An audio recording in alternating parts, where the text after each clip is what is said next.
যদি সত্যিকারে তোমরা নবীর আশিক হইতাম, এ নবীর আশিকের দল মনোযোগ সহকারে আপনারা শুনুন, যদি সত্যিকারে নবীর আশিক হইতেন, আল্লাহর নবীকে কটূক্তি করে গালি দেয়, নবীর দুশমন আল্লাহর নবীকে কটূক্তি করে গালি দেয়, আর যদি তোমরা নবীর সত্যিকারে আশিক হইতাম তাহলে নবীর দুশমনের বিচার তোমরা করতা, নবীর দুশমনের প্রতিবাদ তোমরা করতা। আজকাল ঘরে বসে বসে দাবি করো নবীকে মহাব্বত করি, নবীকে মহাব্বত করো না তোমরা, নবীর মহাব্বতের নাম বিছা তোমরা দুনিয়াতে চলাফেরা করো, কথা ঠিক না বেটি? কিন্তু সেই মক্কা নগরী কাফেররা মানুষদেরকে নিষেধ দিত, মানুষদেরকে নিষেধ করার কথা বলতো যে তোমরা নবীর কাছে যাও না, সেই লোকটা পাগল, সে পাগলের কাছে তোমরা যাও না, সেই পাগল তার মন্ত্র পড়ে তার দলে তোমাদেরকে নিয়ে যাবে, সুতরাং তোমরা যাও না। কিন্তু কিছু মানুষ সেই পাগলকে দেখার জন্য নবীর সামনে সামনেই চলে গেলেন, সুবহানাল্লাহ। সে মানুষরা নবীর কাছে গিয়ে দেখেন এত সুন্দর চেহারা, এত সুন্দর চেহারা ব্যক্তি পাগল হতে পারে না,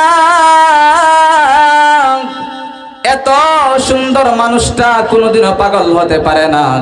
নবীর চেহারা দেখে নবীর হাত ধরে কালিমা পড়ে মুসলমান হয়ে গেছে, সুবহানাল্লাহ। মানুষরা বাধা দিত, নবীজি কি মন্ত্র পড়তেন? একমাত্র নবী মন্ত্র পড়তেন, আল্লাহর কুরআনুল কারীমের মন্ত্র পড়তেন, সুবহানাল্লাহ। আল্লাহ তাআলা কুরআনুল কারীমের তেলাওয়াত করতেন আল্লাহর নবী সাল্লাল্লাহু আলাইহি ওয়াসাল্লাম, আল্লাহর বন্ধু নবী মুহাম্মদুর রাসূলুল্লাহ সাল্লাল্লাহু আলাইহি ওয়াসাল্লাম। আল্লাহ তাআলা কুরআনুল কারীমের তেলাওয়াত করতেন মসজিদে নববীর ভিতরে বসে, আল্লাহর নবী সাল্লাল্লাহু আলাইহি ওয়াসাল্লাম কুরআনুল কারীমের তেলাওয়াত করতেছেন, কুরআনুল কারীমের তেলাওয়াত করতেছেন। আর রহমান আল্লামাল কুরআন খলাকাল ইনসানা আল্লামাহুল বায়ান।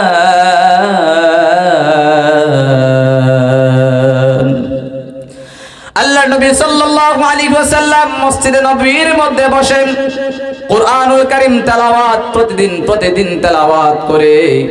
সেই দিকে মক্কার কাফেররা, মক্কার লিডাররা তারা এক এক করে প্রতিদিন মিটিং করে। এই লিডাররা প্রতিদিন তারা প্রতিদিন মিটিং মিছিল করে, আর তার দলের লোকদেরকে, মক্কা নগরের লোকদেরকে বলে মুহাম্মাদের সেই কুরআন, মুহাম্মাদের মন্ত্র শোনার জন্য তোমরা যাও না। কিন্তু দেখা যায় রাত্র যখন গভীর হয়ে যায়, সেই লিডাররা আবু জাহেল, আবু লাহাব, উতবা, শাইবা তারা যখন মানুষদেরকে নিষেধ করে দিনের বেলা, কিন্তু রাত্রে বেলা দেখা যায় সেই উতবা, আবু লাহাব, আবু জাহাল, সেই 4-5 জন লিডার রাত্রে বেলা নবীর কুরআনুল কারীমের তেলাওয়াত না শুনে তাদের কোনোদিনও ঘুমে ধরতো না, সুবহানাল্লাহ। আল্লাহর নবী সাল্লাল্লাহু আলাইহি ওয়াসাল্লাম কুরআনুল কারীমের তেলাওয়াত করতেন, দেখা যায় সেই লিডাররা আল্লাহর কুরআনুল কারীমের তেলাওয়াত তারা শুনতেন, নবীর মধুর কণ্ঠের তেলাওয়াত, নবী মুহাম্মদুর রাসূলুল্লাহ সাল্লাল্লাহু আলাইহি ওয়াসাল্লামের তেলাওয়াত শোনার জন্য সেই কাফেররা প্রতিদিন এক এক রাস্তা দিয়ে তারা নবীর তেলাওয়াত শোনার জন্য মসজিদ নববীর মধ্যে যাইতো। এই জন্য সম্মানিত মুসলমান ভাইয়েরা, ভাই বোনেরা, আপনারা লক্ষ্য করে শুনুন, আল্লাহ রাসূল সাল্লাল্লাহু আলাইহি ওয়াসাল্লামের চরিত্রের ব্যাপারে আল্লাহ তাআলা কুরআনুল কারীমের মধ্যে আল্লাহ তাআলা সার্টিফিকেট দিয়ে দিবেন। কিয়ামত পর্যন্ত কোনো মানুষ কেউ বলতে পারবে না আল্লাহ তাআলার বন্ধু নবী মুহাম্মদুর রাসূলুল্লাহ সাল্লাল্লাহু আলাইহি ওয়াসাল্লামের চরিত্রের ব্যাপারে, চরিত্রের আঘাতের কথা কেউ বলতে পারবে না। কিন্তু আজকাল আমাদের সমাজের মধ্যে, আমাদের এলাকার মধ্যে, আমাদের দেশের মধ্যে কিছু নাস্তিক, কিছু বেঈমান নবীর বিরোধিতা, নবীকে গালাগালি করে। আল্লাহর রাসূল সাল্লাল্লাহু আলাইহি ওয়াসাল্লাম হাদিসের মধ্যে আছেন, মান সাব্বা নাবিয়ান ফাকতুলু আল্লাহ এবং আল্লাহ রাসূলকে যারা গালাগালি করবে, আল্লাহ রাসূল সাল্লাল্লাহু আলাইহি ওয়াসাল্লামের হাদিসের মধ্যে আছেন তাদেরকে হত্যা ছাড়া আর কোনো উপায় নাই। তাদের দেহ থেকে কল্লা দ্বিখণ্ডিত করতে হবে। আর কোনো আমাদের বাংলাদেশে তাকে দেখেন সরকারি আইন চলে, কিন্তু কোরআনের আইন আমাদের দেশে নাই। কোরআনের আইন আমাদের দেশে না থাকার কারণে আমাদের উপরে আল্লাহ তাআলা বেশি বেশি করে গজব আযাব দান করেন। এই জন্য আল্লাহ তাআলার হুকুম নবীর তরিকায় আমরা চলতে হবে। আল্লাহর রাসূল সাল্লাল্লাহু আলাইহি ওয়াসাল্লাম বলেছেন, মান আহাব্বা সুন্নতি ফাকাদ আহাব্বানি ওয়া মান আহাব্বানি কানা মাই ফিল জান্নাহ। আল্লাহ রাসূল সাল্লাল্লাহু আলাইহি ওয়াসাল্লাম বলেছেন, যারা আমার সুন্নতকে মহব্বত করবে বুঝতে হবে আমাকে মহব্বত করলো। যারা আমাকে মহব্বত করলো মাই ফিল জান্নাহ, আমার সাথে তারা জান্নাতে চলে যাবে। এই জন্য নবীর সুন্নতের অনুসরণ করতে হবে। নবীর সুন্নত, প্রত্যেকটা সুন্নত আমরা সকলেই পালন করতে হবে। নবীর সুন্নত সাহাবায়ে কেরামরা নবীর সুন্নত পালন করেছেন। সাহাবায়ে কেরামরা নবীর সুন্নত পালন করেন, নবীকে মহব্বত করে। সাহাবায়ে কেরামরা দুনিয়া থাকা অবস্থায় কয়েকজন সাহাবী জান্নাতের সার্টিফিকেট তারা পেয়ে গেছেন। সুবহানাল্লাহ। নবীজিকে তারা অন্তর দিয়ে কলিজা দিয়ে মহব্বত করত, অন্তর দিয়ে মহব্বত করত। আল্লাহর নবী সাল্লাল্লাহু আলাইহি ওয়াসাল্লামের প্রিয় সাহাবী ছিল হযরত বেলাল রাদিয়াল্লাহু তাআলা আনহু। জলিলুল কদর সাহাবী হযরত বেলাল রাদিয়াল্লাহু তাআলা আনহু।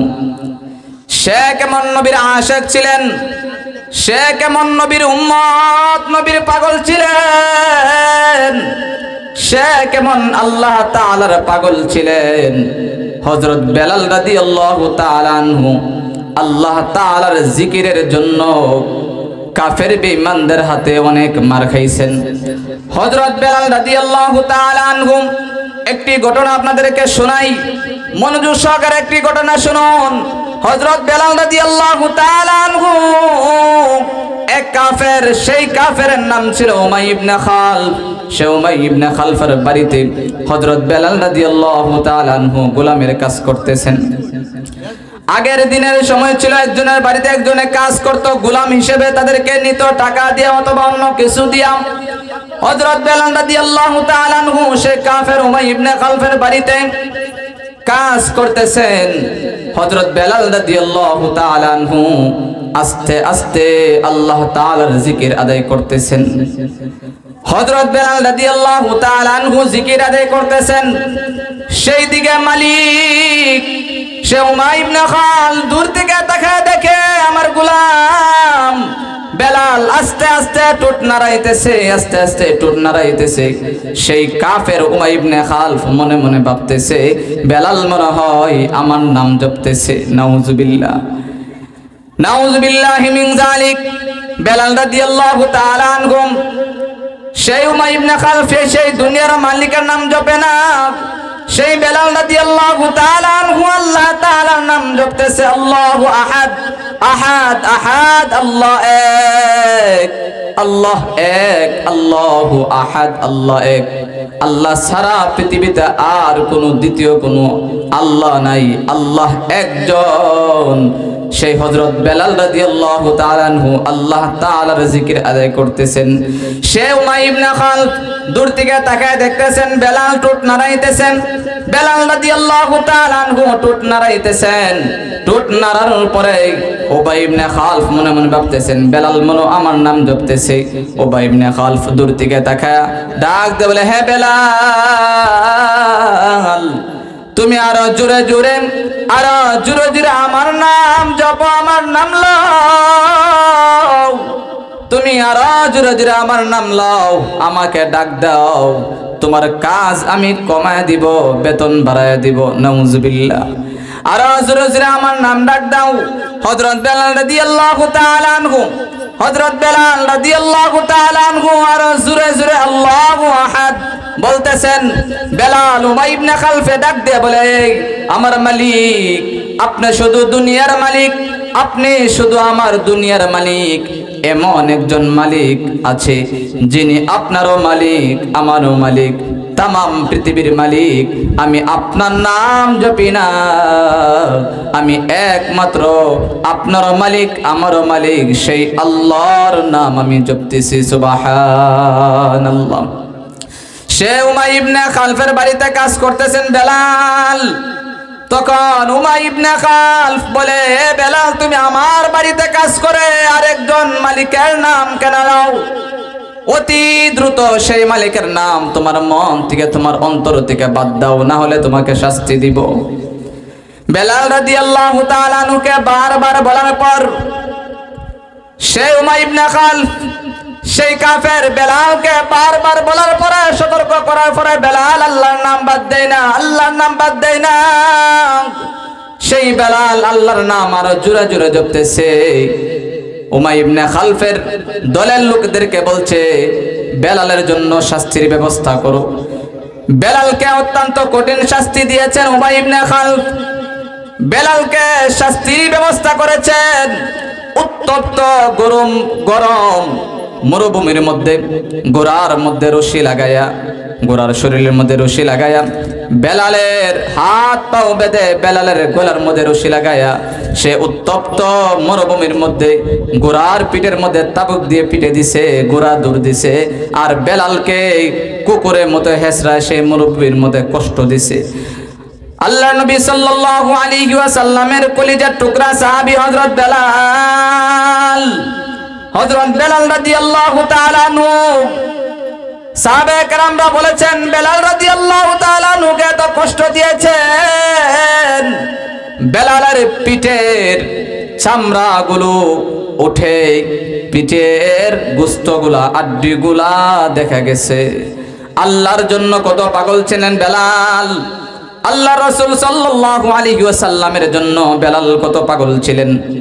শুধু বেলাল নয়, আল্লাহর একজন প্রিয় একজন সাহাবী ছিলেন, একজন সাহাবী ছিলেন আল্লাহ তাআলার পয়গম্বরের প্রিয় একজন সাহাবী ছিলেন, ছোট্ট একজন সাহাবী।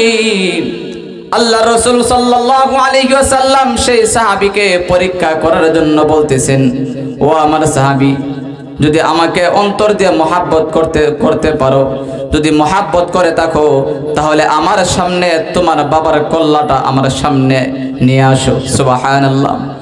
নবী একমাত্র পরীক্ষা করার জন্য সে সাহাবীকে বলেছেন, আসলে সত্যিকারের তার বাবার কল্লা আনার জন্য বলে নাই, একমাত্র নবীর মহাব্বত নবীর ভালোবাসা পরীক্ষা করার জন্য সেই সাহাবী আল্লাহর নবীকে কতটুকু ভালোবাসে, সেই সাহাবীকে আল্লাহর নবী সাল্লাল্লাহু আলাইহি ওয়াসাল্লাম এই কথা বলতে দেরি আল্লাহর নবীর সেই কলিজার টুকরা সাহাবী তরবারি হাতে লইয়া তার বাবার দিকে দূর দিতে দেরি নয়। সুবহানাল্লাহ।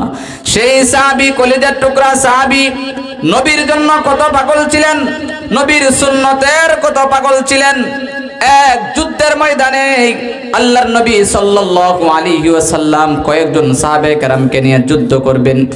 এই দিক দিয়ে অন্য দিক দিয়ে হাজার হাজার সৈন্যবাহিনী কাফেররা, তারা অস্ত্র শস্ত্র নিয়ে, তরবারি নিয়ে, তীর নিয়ে, ধারালো তরবারি নিয়ে তারা যুদ্ধের ময়দানে এসেছেন, তারা যুদ্ধ করবে। আল্লাহর নবী সাল্লাল্লাহু আলাইহি ওয়াসাল্লামের সুন্নতের কত পাওয়ার। আল্লাহর নবী সাল্লাল্লাহু আলাইহি ওয়াসাল্লাম অল্প কয়েকজন সাহাবীকে সঙ্গে লইয়া সে যুদ্ধের ময়দানে গেলেন। যুদ্ধের ময়দানে যাওয়ার পরে যখন দেখে সেই কাফেরদের সংখ্যা অনেক বেশি আর মুসলমানের সংখ্যা অনেক কম, আল্লাহর রাসূল সাল্লাল্লাহু আলাইহি ওয়াসাল্লাম বলেছেন, ও আমার সাহাবীরা, তোমাদের পকেট থেকে আমার সুন্নত মেসওয়াকটা তোমরা বের করো, মেসওয়াক করতে থাকো। সুবহানাল্লাহ। সাহাবায়ে কেরামরা মেসওয়াক বের করলেন, তাদের দাঁত তাদের মুখের ভিতরে মেসওয়াক ঢুকে মেসওয়াক করতে থাকেন, মেসওয়াক করতেন সব সময়। মেসওয়াক সাহাবায়ে কেরামরা মেসওয়াক করতেন, নবীর সুন্নত পালন করতেন। সে যুদ্ধের ময়দানে সাহাবায়ে কেরাম নবীর সুন্নত মেসওয়াক করতেছেন, অপর দিক দিয়ে সেই কাফেররা, সেই বেঈমানরা তাকায় দেখতেছে যে মুসলমানরা যেভাবে মেসওয়াক করা শুরু করেছে, মনে হয় তারা আমাদেরকে কাঁচা গিলে ফেলবে। সুবহানাল্লাহ। এজন্য নবীর সুন্নতের অনেক দাম। আজকে নবীকে কটূক্তি করে গালি দেয়, আমাদের সমাজে 2-3 দিন আগে নবীর এক দুশমন আল্লাহর নবী সাল্লাল্লাহু আলাইহি ওয়াসাল্লামকে গালি দিছে। আল্লাহর নবী সাল্লাল্লাহু আলাইহি ওয়াসাল্লামকে গালি দিছে। আর আমরা কপাল পোড়া মুসলমান, আমরা আজকে ঘরে বসে বসে দাবি করি নবীর সুন্নাত পালন করি, নবীকে মহব্বত করি, নবীর আশিক আমরা দাবি করি। আমরা সুন্নি নবীর আশিক, নবীর সুন্নতকে মহব্বত করি, দাবি করি। কিন্তু আজকাল তোমার দিকে তাকালে দেখা যায় তোমার তুতুর নিচে দাড়ি নাই, তোমার পকেটে মেসওয়াক নাই, নবীর সুন্নতের দ্বারা কাছে তুমি নাই। যারা সুন্নত পালন করে তোমরা তাদেরকে বলো নবীর সুন্নত পালন করে না, আর যারা সুন্নত পালন করো না তোমরা বলো তোমরা নবীর আশিক। যদি সত্যিকারে তোমরা নবীর আশিক হইতাম, এ নবীর আশিকের দল মনোযোগ সহকারে আপনারা শুনুন, যদি সত্যিকারে নবীর আশিক হইতেন, আল্লাহর নবীকে কটূক্তি করে গালি দেয়, নবীর দুশমন আল্লাহর নবীকে কটূক্তি করে গালি দেয়, আর যদি তোমরা নবীর সত্যিকারে আশিক হইতাম তাহলে নবীর দুশমনের বিচার তোমরা করতা, নবীর দুশমনের প্রতিবাদ তোমরা করতা। আজকাল ঘরে বসে বসে দাবি করো নবীকে মহব্বত করি, নবীকে মহব্বত করো না তোমরা, নবীর মহব্বতের নাম বিছা তোমরা দুনিয়াতে চলাফেরা করো। কথা ঠিক না ঠিক? নবীর মহব্বত তারা করে না, আর বলে নবীকে মহব্বত করি, নবীকে মহব্বত করি। আর নবীর বিরোধিতা যারা করে তাহলে নবীর পক্ষে নবীর আশিকরা কথা বলে না, নবীর পক্ষে যারা কথা বলে তাদেরকে বলে নবীর দুশমন। আর যারা নবীকে মহব্বত করে না, নবীকে যারা মহব্বত করে না, নবীর সুন্নত পালন করে না, তাদেরকে বলা হয় নবীর আশিক। এটা একমাত্র বাটপারি ছাড়া আর কিছুই নয়। এজন্য নবীর সুন্নত পালন করতে হবে। নবীর সুন্নত পালন যদি করতে পারি তাহলে দুনিয়াতে আমরা দামি হয়ে যাব, হাসরের ময়দানে নবীর সাথে আমরা জান্নাতে চলে যাব। এজন্য নবীর সুন্নত ছাড়া যাবে না, নবীর সুন্নতের অনুসরণ করতে হবে, নবীর তরিকায় অনুযায়ী চলতে হবে। আল্লাহ তাআলা বলেছেন কুরআনুল কারীমের মধ্যে যে আমাকে মহব্বত করো, আমাকে ভালোবাসো, যদি আমাকে ভালোবাসতে পারো আমার নবীর অনুকরণ করো। আর যদি আমার নবীর অনুসরণ করতে পারো তাহলে বুঝতে হবে আমি আল্লাহ তাআলাকে তোমরা মহব্বত হয়ে যাইবা। আল্লাহ তাআলা বলেন আল্লাহু গফুরুর রহিম, তোমাদের সমস্ত গুনাহ আমি আল্লাহ তাআলা মাফ করে দিব। সুবহানাল্লাহ। এই জন্য দুনিয়াতে কত গুনাহ করতেছি, কত পাপ করতেছি, কিন্তু নবীর সুন্নত আমরা মানি না, আল্লাহ তাআলাকে মানি না, আল্লাহ তাআলার হুকুম আমরা অমান্য করতেছি। একবারও আল্লাহর কাছে আমরা তওবা করি না, এত পাপ করতেছি, এত গুনাহ করতেছি, তারপরও আল্লাহর কাছে আমরা তওবা করি না। আল্লাহ তাআলা কুরআনুল কারীমের মধ্যে বলেন يا عبادي الذين أسرفوا على أنفسهم لا تقنطوا من رحمة الله إن الله يغفر الذنوب جميعا إنه هو الغفور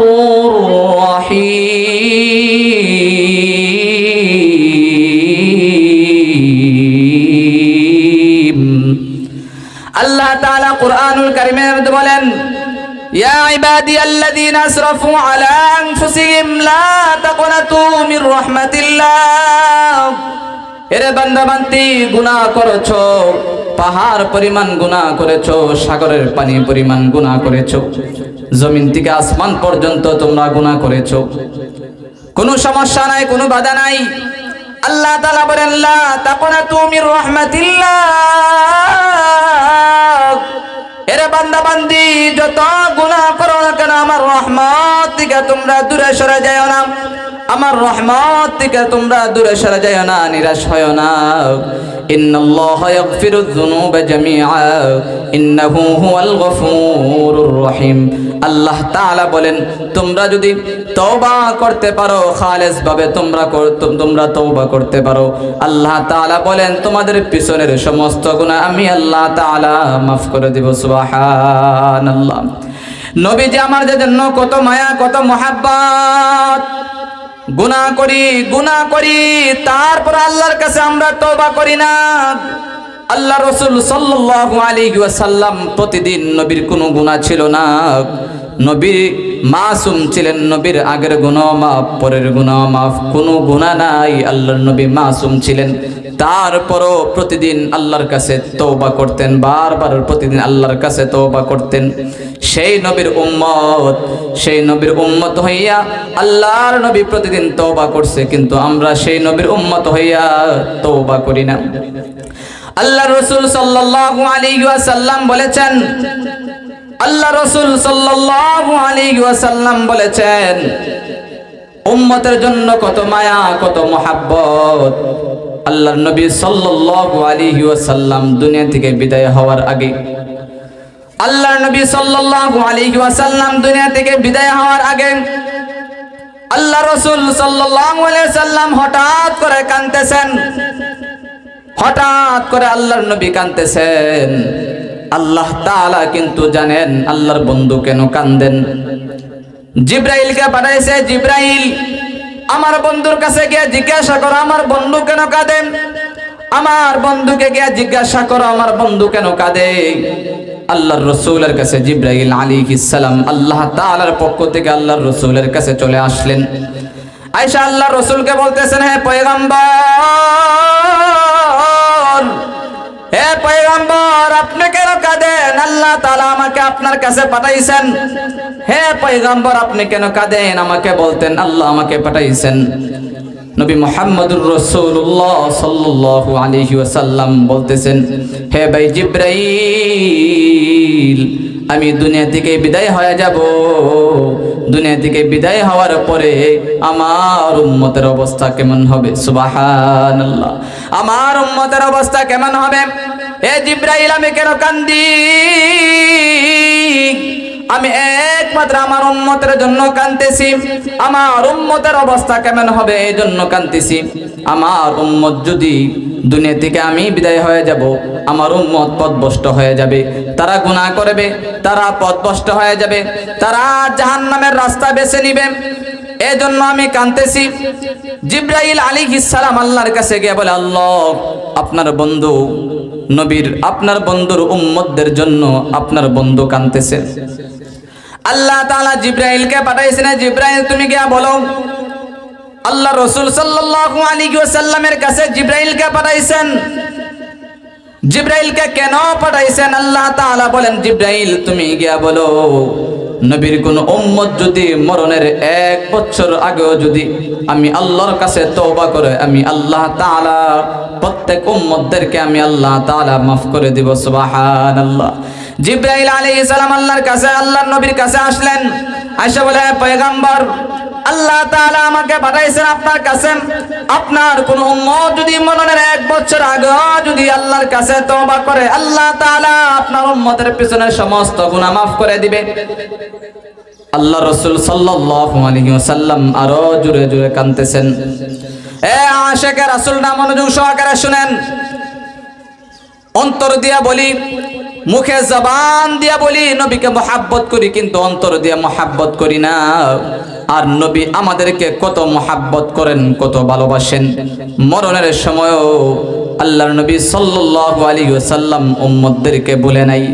শুধু তাই নয়, শুধু দুনিয়াতে নয়, হাশরের ময়দানেও আল্লাহর নবীর উম্মত যারা আছেন, আল্লাহর নবীর আশিক যারা আছেন, তাদেরকে আল্লাহর নবী ভুলবে না। আল্লাহর নবীর হাতে হাউজে কাউসারের পানি পান করে তারা হাসতে হাসতে জান্নাতে চলে যাবে। যে ঘটনা বলতেছিলাম, আল্লাহর নবী সাল্লাল্লাহু আলাইহি ওয়াসাল্লাম জোরে জোরে কাঁদতেছেন। আবার জিবরাইল ডাক দিয়ে বলে, হে পয়গম্বর আপনি কেন কাঁদেন?